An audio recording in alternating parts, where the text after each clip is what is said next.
Welcome back to the next session. In this session, we will try to add image.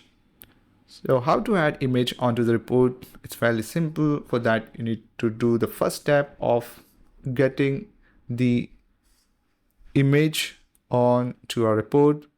For that, you will not click on any visualization, but click on insert, yes, and then click on image here and select your, for example, if you want to add logo of your company, to make sure that your report also have some branding onto it, you can resize it.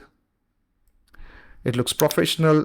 I usually add the logo of my company whenever I create report, so it looks professional as well, stands out. Few formatting I need to do is add shadow, visual border, because of which it will look better. Now you can see the overall visualization we have done with it.